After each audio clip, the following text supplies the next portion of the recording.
layup. Don't get used as easy as a layup. Working late, stay up. Counting all the way up. Counting blessings, yeah, you know we pray up. Way up, pray up. On track, now we going way up. Way up. Now we going way up. Now we going on track, now we going way up. Way up. Now we going way up. Now we going. Keep the same energy. Work on being better when I'm 70. Welcome to another edition of the It's Cavalier podcast. As always, it's your boy Mac. Joining me today is my friend and co-host Corey Walsh. Corey, you've been gone for a minute, and what a hell of a way for you to return than the acquisition of Donovan Mitchell. Dude, what the fuck just happened? I just overcame having what I believe was the coronavirus, and I just needed more medical attention after that Donovan Mitchell news. So safe to say, I am unwell, mentally and physically. Okay, so I'm just gonna ask straight up. Was this a dub for Cleveland? Do you consider this a win? I think let me throw up the actual what was traded and what was acquired, and you tell me if this is a dub. When I saw the trade, I was like, is this like the fake Woj account? Like when I just like I couldn't believe it. And then when I saw the news, my first instinct was like, all right, what did we give up? Because all Woj tweeted was the Cavaliers have traded for Donovan Mitchell. And I'm like in my head, like, oh my God, who's leaving? And I immediately was like, it can't be Jared or Kevin. Bro, all along, throughout these talks, the only thing that we heard is, well, the core is untouchable. As long as the core is not included, everything, the trade talks are still on. And then we got the news that Cleveland was removing themselves effectively from any type of talks. And then RJ Barrett gets a fucking extension and shit heats right back up again. And here we are. Like, I reacted to this earlier in the in a space, but I'm still like at a loss kind of for words here. This is some crazy ass shit right here. I mean, just going down the line, obviously, the Cavs had to give up Colin Sexton. I'm assuming that Utah, that was like a pivotal key piece in getting Spida over here. Happy to see Colin get paid too, because I believe he immediately signed a 4-year, $72 million extension upon being traded. So happy to see him finally get his money. That is what, $32 million more than what he was offered, altogether initially from the Cavs. The big thing here that sticks out to me, it was actually a couple, but the biggest one to me is Lauri Markkanen. Bro, tell me, just tell me how you're feeling about Lauri being dismissed. I was very upset to lose Lauri, not only because he is, I don't know if people forget, our starting small forward, which was kind of big. And I don't know if people also remember, our depth at the small forward is kind of atrocious. I wouldn't be saying that's the strength of our team whatsoever, and it only became weaker in this trade overall. Like, now I have to spend the rest of my Cavs offseason debating whether I want Jetty Osman, Lamar Stevens, Dean Wade, or Kevin Love to play the 3. Bro, let me tell you, I'm in a couple of Cavs group chats, and immediately after I stated my opinion on this, they all jumped on me. Like, like, what are you talking about?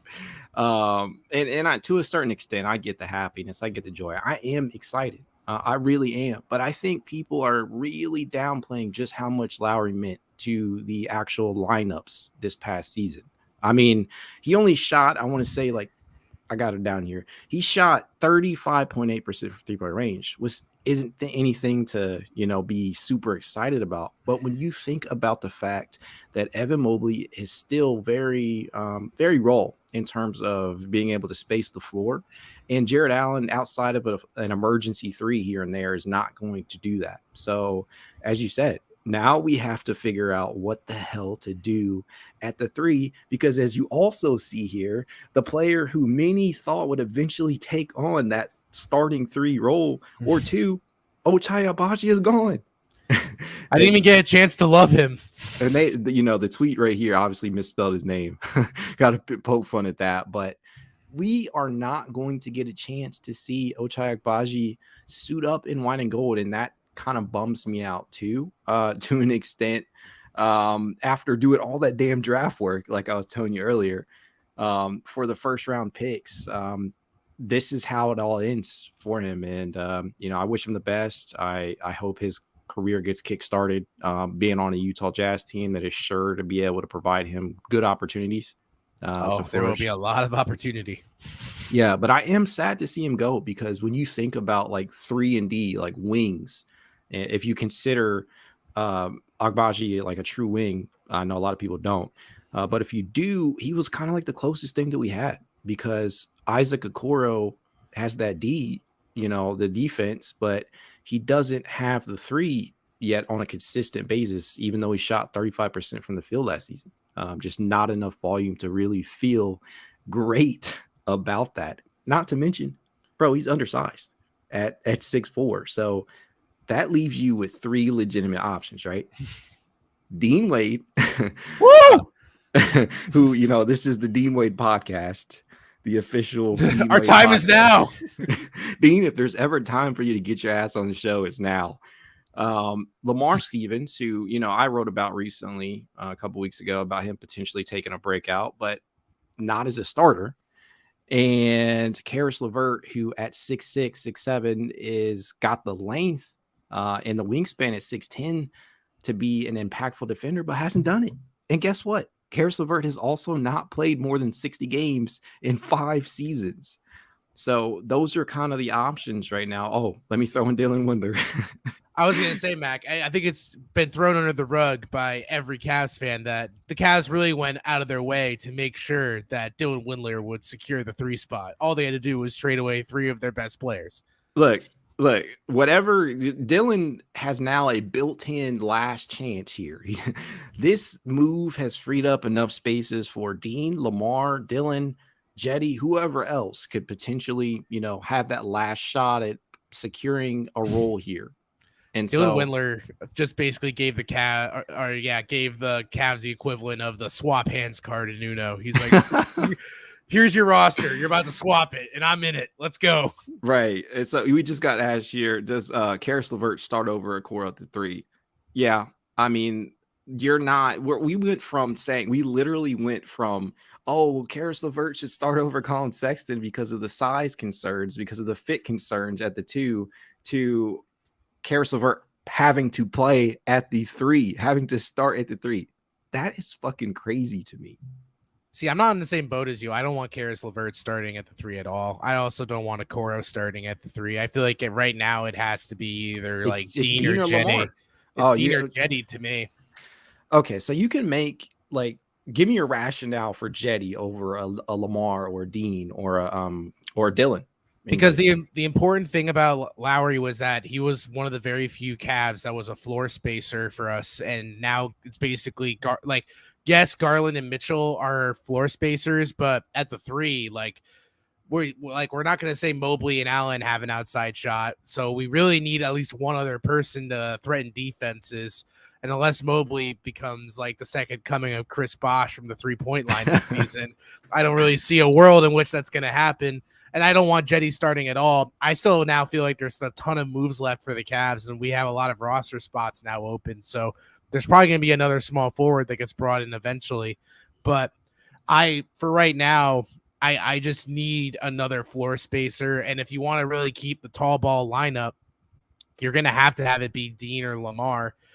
And if you want it to be Jetty, then that's going to really Jetty or Karis LeVert, that's going to also really hurt, because the thing that made the 2 guards work that were small was that we had 3 bigs to cover up those defensive liabilities.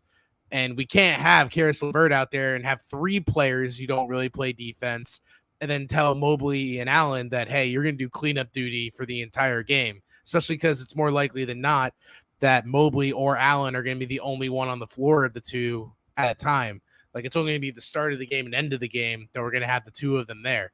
So you're either going to go all in on offense and sacrifice what made the team really unique last year with their defensive presence, or you're going to just try to stick Dean Wade as the best Lauri Markkanen clone you possibly can, even though Lauri Markkanen, I don't know, for those of you who read, was ranked today on ESPN's bullshit top 10 Euros of the Euro Cup, was in the top 10, and that's a tough loss for us today. Also more than that. Yeah, it's a huge loss, and I think a lot of people are downplaying it. I've seen a lot of people suggest that Donovan Mitchell, and if you guys hear that in the background, that's my daughter. She doesn't like the trade. Yeah, at the end of the day, here's the thing. Donovan Mitchell can space the floor. Obviously, he's a much better three-point shooter than most of the players on the Cavaliers roster. He obviously spaces the floor Hard to do. He obviously spaces the floor more than Colin Sexton would have, and Karis LeVert does. But here's the thing in regards to Lauri Markkanen, and that is that on the defensive side of the floor, although he is not what anybody would consider an all defensive team caliber guy, his length really did, bother defenses. Opposing players rather, on that end. And he was able to make up for a lot of that lack of quickness with that size. And it was very key to actually making the 3 7-footer lineup work. So, I know you're kind of along the lines of maybe a Jetty starting, but here's the thing about I'm really not. I can be easily talked out of it. Well, let me try and talk you out of it. Because we're at this point now where we have to figure some shit out. So Dean Wade did, he started some games here in Cleveland. He started 28 games this past season for the Cavs, and he was able to shoot 35.9% from beyond the arc, but that was only on 2.8 attempts per game. And Dean has never really shot more than 3.4 in any of his 3 seasons. So it remains to be seen with like higher volume what that would actually look like for him. So, and let me just say this, because I get the feeling some of you guys might think that we're down, or specifically that I'm down on this trade. I'm not. I love the trade itself, but I'm very, very sad about the pieces that we had to give up. And I'm interested to see what the actual fit is going to look like here. Like you still have the smallish backcourt in DG and Mitchell at 6'1". You don't know what the hell's going on at the 3, and you still have your all-star caliber front court, in Mobley and Allen. The biggest questions here are, 1, what the fuck is going to happen at the 3, and 2, what is the depth? So let me ask you this question, Corey. If you're pulling Jetty off the bench to come and start for you, what is your bench looking like from a spacing standpoint? Kevin Love and Karis LeVert would do a decent job of accomplishing that for the time being. I mean, Dylan Windler is going to have to step up, obviously, which is really terrifying. I hate that this trade is making me have to consider that Jetty and Dylan Windler, as of right now, might be important bench players again, because we were talking maybe a month ago being like, man, the Cavs are going to have to decide who their 14th man is going to be between Jetty and Dylan Windler. And now it's like, man, who's going to be the starting 3 between Jetty and Dylan Windler? Have the times changed, my friend? Like, as Michael Scott once said, oh, how the turntables. All this reference. There you go, bro.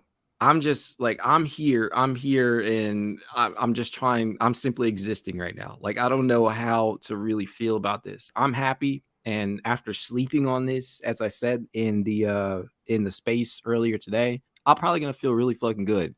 But just having the knowledge that I have of seeing these guys leave, seeing Colin Sexton's probably never going to suit up in wine and gold again. We already knew that was potentially something that could happen. But Ochai never got a fucking game in wine and gold. Lauri is underrated, and then obviously you got the picks here, which don't matter as much to me. Yeah. I mean, the thing that first off, to Ochai, hang his jersey in the rafters with Cavalier Summer League greats like Andrew Wiggins. We had a good run. Round of applause for what Ochai brought to the table. Those 3s were cool. I also, immediately when that trade came through, my first thought was, man, I would have honestly rather had it been a Okoro than Ochai, especially for what this team now needs. But I want to know your thoughts. What if you had to swap Okoro for Okchai? Would the trade make like? Would you feel better about the roster overall? Why are you doing this to me? Why are you doing? Listen. Yes. Yeah, I mean I Yeah. think that's what everyone was thinking was like, why couldn't it? I mean, every Cavs fan who's asking like, why couldn't it have been Okoro that was in the trade instead of Okchai? Why don't you ask yourself why Utah didn't want Okoro over Okchai? There's a thing called 3-point shooting at a higher volume, and Okoro doesn't check that box. Listen, but if you want to watch that Philly highlights to get yourself convinced that Okoro is going to be good again this year, join the club because I already did that like an hour ago. Bro, I know you have to. These are the questions you have to ask yourself, right? Like, why? That's the first question. Why, God? Dude, obviously, yes. Having not even played a game in the NBA yet, Ochai's legitimate, his ability to space the floor was legitimate. And that was something until Okoro showed improvement on that end of the floor, and specifically that, hard to really sell anybody on, like, including him as a key piece in a trade like that. So I get it. I understand why we had to let him go, but shit sucks. Goodbye, sweet prince. It's so, bro. I mean, I got to show you something because I've put this on Twitter numerous times. What the hell do I do with this now? What do I do with this? Like, for those who are listening via audio, Mac is showing his lifelike sketch of Colin Sexton that he spent hours upon hours painting, only to now realize he needs to go buy more paint to change the uniform. Now I gotta draw a fucking Utah Jazz logo over it, but no. Oh, good thing their uniforms are like hideously neon now, so that's totally gonna be fun, bro. I don't. What a day! Like, I had no idea. Nobody had any idea this type of thing was coming. You know, we know that Cleveland was very interested in Donovan Mitchell. Definitely. Donovan Mitchell definitely interested in playing in Cleveland. But surprisingly, yeah, like, props to him. You don't hear players saying, I want to come to Cleveland. You just don't hear it all the time. Why is it whenever a player gets traded to Cleveland, the first thing they do is post a picture of them in a LeBron jersey when they were younger, being like, I was a huge Cavs fan at the time. Because let me LeBron see a young has kid throw, man. Yeah, but I'm saying, like, why doesn't no one wear like a Big Z uniform or like a Varejao uniform to seal how big of Cavs fans they were? It's always like, oh man, Cavs ride or die, baby. You were just a LeBron fan, all right? If you ask players who say things like that to name 5 players from that era, they probably couldn't do that. They're like, oh man, Boobie Gibson was my favorite player at the time. Yeah. But all jokes aside, guys, this is a win for everybody involved. Sexton gets his money. Ochai gets opportunities that he may or may not have been afforded from the jump with Cleveland. Lowry gets more opportunities himself, hopefully. Wishing the best for him. He's been balling out this offseason. And the picks, like I said, Cleveland is probably going to finish out of lottery range anyways, hopefully. So they're not going to be as big of a loss as some people might think. And obviously the Cavs win here with acquiring the services of Donovan Mitchell, a multi-time All-Star and very, very impactful player. So this is a team, as many have suggested, that could potentially hold 4 All-Stars this upcoming season. But I gotta say, and let me just ask you this. We know that East got deeper, especially in the guards category. Do you see one or both of these guards on the Cavs making the All-Star game?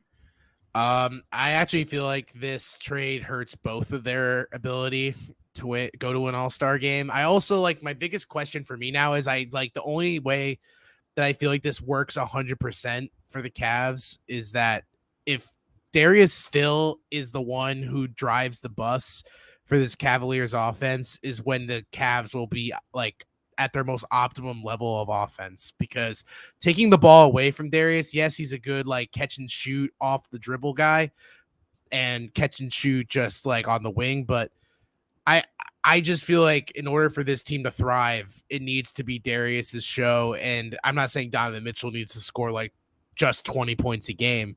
I feel like Donovan Mitchell can still be like a 25 points per game scorer, and this team can still, as long as Darius is the one who's facilitating a majority of the time, the offense should work. But I just don't want to have it be like the whole season being like, all right, well, who's going to be the straw that stirs the drink type thing, you know? I think it's hard for a player like Donovan Mitchell to go from being the all-star, the number one option undisputedly for the Jazz, to then being like, all right, well, you're coming to the Cavs now. This is Darius's show. We've seen what he's done. We just need you to buy in. Hopefully Ricky Rubio, you know, Donovan Mitchell's boy from Utah, can give him a little like pull him aside and be like, hey, Donovan, you know, you're good and all, but this is Darius's team now. See, now that's a very interesting thing. Just simply because, one, Donovan Mitchell actually had a 33% usage rate last season for Utah, which that's nothing. Yeah, that's crazy because he's the number one guy, obviously. And then, you know, DG, I want to say he had about a 28, somewhere around a 28% usage rate. I could be wrong, but nowhere near that amount. So the dynamic here is going to have to shift. Donovan Mitchell is going to have to buy into that, and to see like who is either 1A to 1B, or who is 1 or 2, going to be an interesting time. And then you talk about the potential opportunities that could be lost offensively from Evan Mobley. I don't know. Like, I don't know what the fit is going to look like here. Obviously, Donovan Mitchell is a better player than anybody the Cavs traded away. It's just a concern that I have. Like, and people, you can gloss over the losses of the spacing from Lowry. You can gloss over Sexton or Agbaji, but that is a legitimate concern to me. Yeah, I feel like Mobley, the way he'll be impacted most by this trade is that everyone's favorite thing about Mobley was his ability to be a connective tissue type player offensively. They wanted him to be like another offensive hub for the Cavs.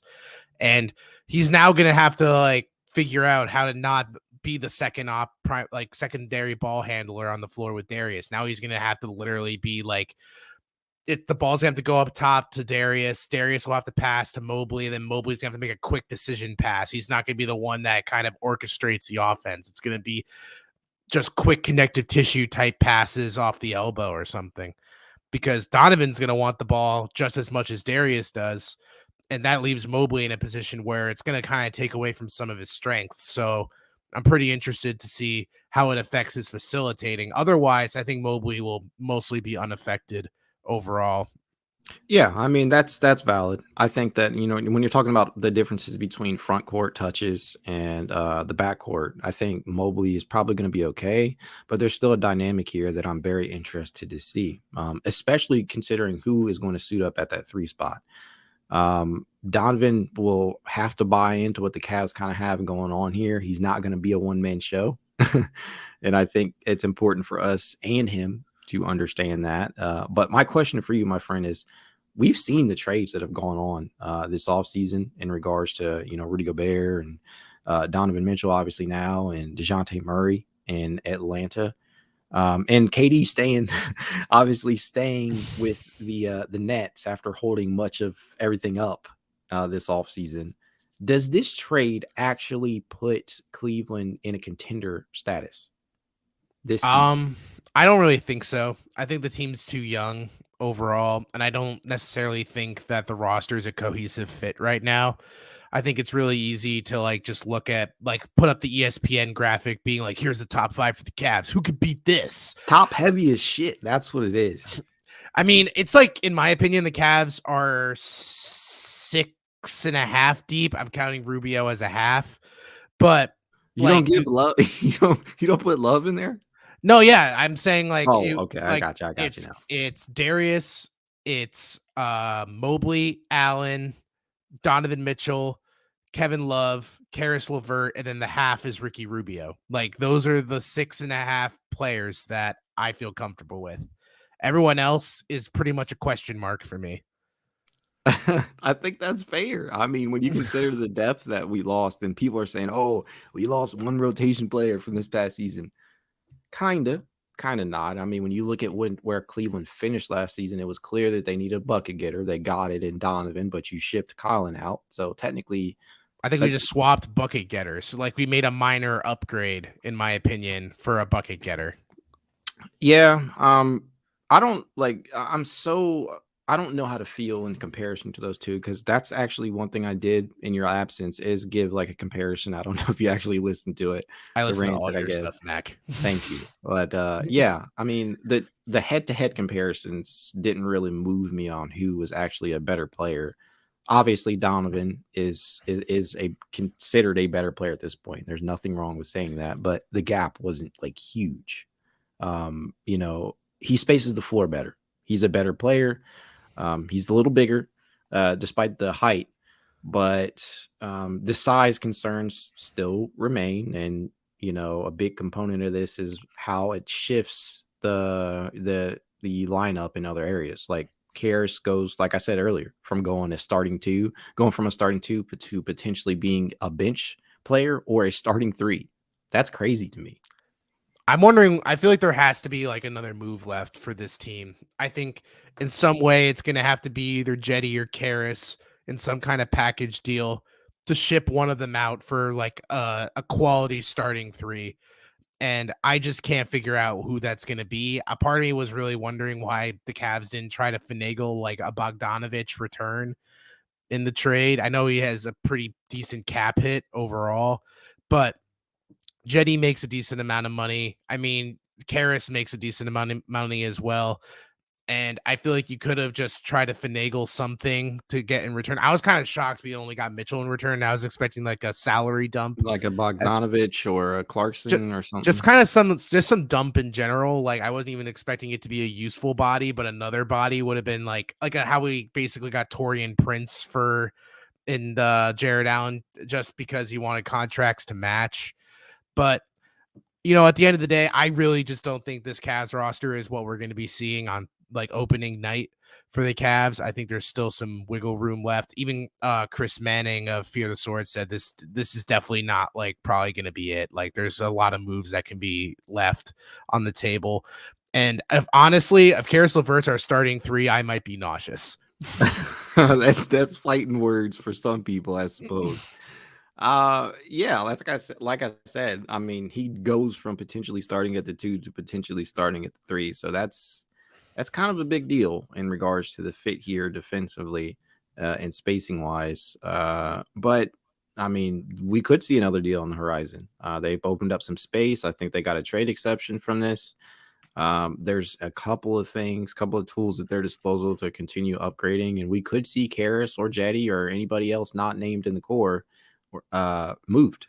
It's anything is on the table. Koby Altman has proven to be a damn wizard, finagling shit, getting Puppet people master. Perfect, bro. Perfect name. The fleecer.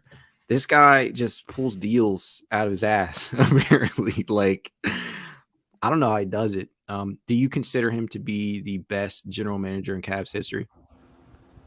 I feel like David Griffin was really good as well. So in my title. Yeah, I mean, to be fair, I think Kobe has definitely done the most with the least that I think at his disposal. I mean, LeBron pretty much gave him a really shitty hand to start out with, and he's basically built this asset trove from the ground up. So he's definitely had the most impressive tenure, but I feel like this is like obviously gonna be his legacy is this trade. I mean, I know people will say like you can always say like he got us Jared Allen for pretty much nothing and that type of stuff, but when you go all in as a GM, like no one's gonna remember the Jared Allen part now. Now you're the GM who basically brought in Donovan Mitchell and shipped out 5 first-round picks and a player that was one of the favorites of the franchise, a promising rookie, and a player you also took a gamble on last year. Bro, I gotta be honest. Like, even as much as I'm like harping on like the Lowry move, him being included, I think like is it fair to say deep down that we always kind of knew that Lowry either wasn't going to be a long-term piece here or he wasn't going to be like the starter. Like, I think most of us kind of felt that Lowry was going to end up taking the Kevin Love role eventually off the bench. Is that fair to say? Yeah, no, I 100% agree. That's what I was kind of thinking as well is like, yeah, we love the Lowry. We love the big 3 lineup, But at the same time, like the league was going to catch up with that eventually. And like the Cavs, it really worked because the league was still operating in somewhat of a small ball perspective. But I think we saw in this postseason that small ball is no longer like seeming to be the trend that playoff teams are really going for. So we also were doing it at a bare necessity. Like who's to say that if Ochai ended up developing into like a good 3, that Lowry was probably not going to be the starting 3 past this season, much like at the max, in my opinion. But he would have probably still been a very valuable player off the bench. And if you're telling like Cavs fans, like people like you and me who are upset that Lowry is gone, being like, yeah, you're upset we gave up a future bench player for a future starter. So that was an all-star. It just sounds really weird on paper. So at the end of the day, like it's fine. I'm just like, I feel like people like you and me, Mac, we get attached to Cavaliers. We watch them for like the entire season and we talk about them at least twice a week during the season. So we just build up this affinity for them. And then we're getting like the Band-Aid ripped off. And our first thought is not who's coming in, it's who's leaving. And we're like, what the hell? Why does people have to leave that we like? Oh, for sure. There's wine and gold colored glasses on over here for sure. Like it sucks to see these guys go out. But again, like it's safe to say that we are both pretty excited about the acquisition of Donovan Mitchell. We're not shitting on the deal at all. It's just, it's tough to see some of these components that have been included in the deal go. Like I had really been rooting for Colin Sexton to remain like a part of the next step in Cleveland because the rebuild kicked off with him, right? So I wanted him to be a part of that. But at the same time, I do clearly recognize that Donovan Mitchell is one hell of an upgrade. Although it costs, some of these rotation pieces. I get it though. Like the Cavs are going all in. They must feel that a title window is vastly approaching, and Kobe is taking some big swings in the past, and this is another one right here. Like props to him for doing something that a lot of general managers did not have the guts to do. Giving up Quentin Grimes and Obi Toppin's real tough. I mean, I wouldn't have the heart to do that whatsoever. Yo, some people have been suggesting that we go after Cam Reddish. How would you feel about something like that? I'm all set. I'm taking enough flyers for the day. I don't need it. Basically, it's like, how would you like Jetty Osman on crack? Like, you don't know what you're going to get. Even more than what you don't know with that's Jetty. Fucked up. That's LeBron's problem. LeBron apparently wants Cam Reddish. He can have him. He loves those reclamation projects. Yo, I mean, don't rule out a LeBron return definitely now after his most recent contract is up. He's got to be watching what's going on in Cleveland now. I got my pencils circled for Bryce. Not even Bronny. We skipped on over Bronny. Fuck Bronny. It's all about Bryce now. I mean, to kind of illustrate how I felt about this trade immediately, my first tweet I said, besides I need medical help, was that I'm very out on this Cavalier trade that will probably turn out to be a great trade at the end of the day. Because like your gut reaction is just like, what the fuck? What just happened? All my players, and then you're like, yeah, you know what? This is probably going to work out at the end of the day. Like, at the very least, this Cavs team is going to be competitive now for at least the next few years. And if that doesn't work out, at least we took a swing, because we were no longer going to be in the conversation for being able to draft a really good player. Like Mobley is the last player that will ever, for probably the next 10 years, I would say that the Cavs are going to have their hands on that has that ability. This team over the next 10 years, mark my words, will be no worse than a middling contender, like a middling playoff contender, no worse than that. I get it. The East got deeper. The Cavs they're in this crazy situation here where they're still pretty fucking young, but they don't yet have like playoff experience. They don't have a lot in regards to that. So we're still waiting on some of these guys to develop. As you say, we probably won't be picking in the lottery. We probably won't be adding any more like impactful pieces through the draft. So they have just expedited the window here. So we're gonna have to see how this shit pans out. Yeah, I mean, I hope you guys enjoyed our live draft live stream we did, because apparently that's gonna be the only one for the next 10 years. So by the next time, me and Mac will be gray, and we'll be talking about the draft again. So see you next decade. We'll be there. Oh man, I still we're gonna have to go to sleep on this and see how we feel in the morning about it. But I'm still kind of in shock here about what he was able to pull off. He being Koby Altman. Definitely something to look forward to in Cleveland. This is quite possibly the best roster the Cavs have ever assembled. Sans LeBron, not counting any of those LeBron rosters. So that to me includes like Price and Dougherty. Price, Dougherty, Nance, yeah, all of those guys. That era that includes that. I mean, I truly do believe that this could potentially at least the starting five. I don't know. That's just me. Call me crazy. Jump in the comments, whatever. But that's kind of how I feel here. But for better or worse, the Cavs are kind of locked in a state of paralysis. Yeah, till they make a move to clear up that three. Like, if we ever had questions at who the fuck is going to start at the three, like if we're ever going to get a true wing, boy, like they're even more exacerbated now. Yeah, I mean, I until this, like, I can't see myself on opening night being like, man, I'm really comfortable that Karis LeVert is our three. I just feel like there's so many like the people I think now are like, all right, the roster's pretty much set. We got Donovan Mitchell. Let's ride. I feel like there's so many more branching paths that this team has now just opened up. Like, it's going to be fun. It's going to be crazy. I'm here for it. We're here for it. So I think it'll be a good time. Oh, definitely going to be a good time. Definitely going to be something that will be like basketball, like box office every single night. And mark my words, my friend, the NBA is going to flex a lot of these Cavs games. Like we saw the national schedule that was released for Cleveland. I will guarantee you they're going to find a way to get them some more national games now. Yeah, especially with the Lakers still getting a shit ton of national games. What the hell is that about? You don't want to watch Westbrook and Pat Bev? That's prime time. MMA. That's box office. That's boxing. Good one. Yeah. Thank you. Oh, man. So many questions to answer. Again, I'm just going to say this one last time because me and Corey kind of went off on a tangent here. We are excited about this deal. We do feel legitimately positive about this deal. We just have concerns, and that's okay.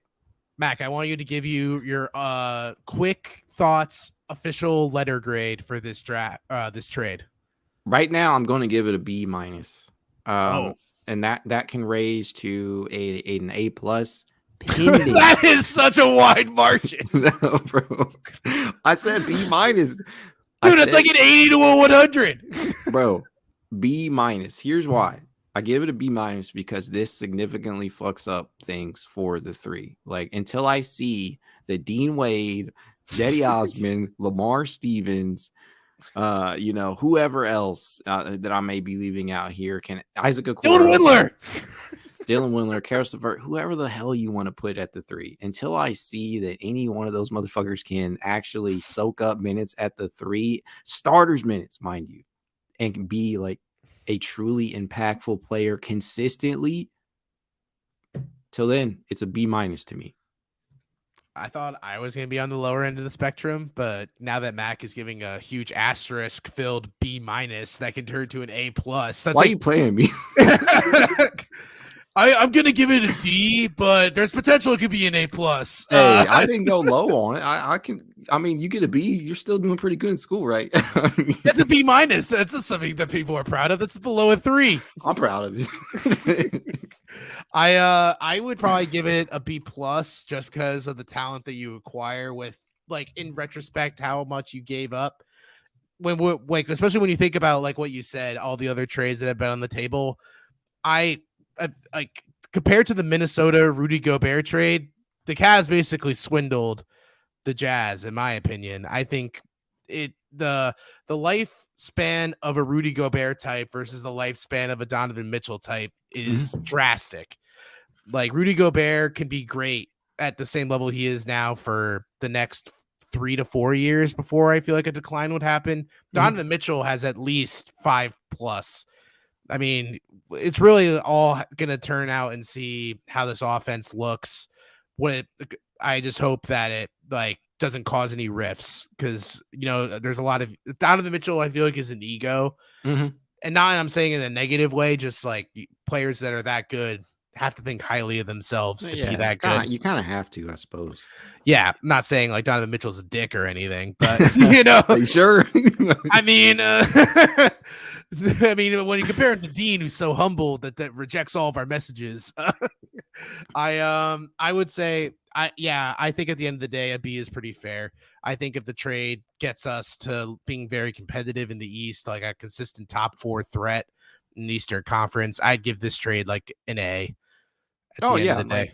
That's what I'm saying. Like, it's a cop out, whatever. I gave it a B minus, with the potential to climb up to an A for a reason. For me, it's not necessarily because of Mitchell, because I like Mitchell. Mitchell is box office, and no, Mr. Rumple Foreskin, we're not down. We're not doubting Okoro or LeVert, but you have to understand something. One, like I said earlier on, in regard to LeVert has never played he hasn't played more than 60 games in 5 seasons. That's a big deal. That's a big deal in terms of roster and lineup consistency. And he is actually not that efficient. Things could change. Obviously, there's that caveat. He could look much better with a full offseason in Cleveland and knowing his role, assuming they slot him in at that starting 3 spot. They may not. Who knows? But there's still a lot of unanswered questions in regards to him. The questions for him have always been, can he stay healthy? Can he play off ball? Can he defend with his God-given length? We don't know. And then Isaac Okoro. There's just so many questions in regards to where his do you want to start? Exactly. Like, yes, he took a decent leap in regards to percentage for 3-point range, first 3-point range. But guess what? That came on lower volume. So it's not really the most uncontested 3-point shot attempts probably in the NBA. Oh, I released a video on that the other day. I want to say all but one. And it might actually be all of them. I can't remember. I think it's all but one of his 3-point shot attempts were uncontested. I want to ask Cavs fans who are trying to say that Isaac Okoro should be the starting 3 one question. How many times last year when Isaac Okoro pulled up from the 3-point line were you like, oh, boom, this is going in? I can tell you I was looking through the peeps of my fingertips going like, Jesus Christ. Like, well, hope this goes in. And then when it goes in, it's like a breath of relief. That shouldn't happen from a starting 3 in the NBA. I honestly, I felt pretty good about him taking those shots. I was just happy that he was taking them, but at the same time, like, that's a pretty low bar. Like, thank God you're taking him, Isaac. Look at you. That's a pretty low bar. So no, I have faith in Isaac. I have been one of the few people I feel has been consistently supportive of the guy, but we have to be honest with ourselves and temper our expectations for a guy who has not really shown us that he can do these things consistently. Like, he has had stretches in which he's looked pretty decent as a ball handler, as an offensive player, but he hasn't done it consistently. Like, there's just so many caveats and factors considered in regards to him. We're not down on him. We just haven't seen enough. Yeah, no, I don't want to make it seem like I don't hate Isaac Okoro, the player. I love Isaac Okoro, the player overall.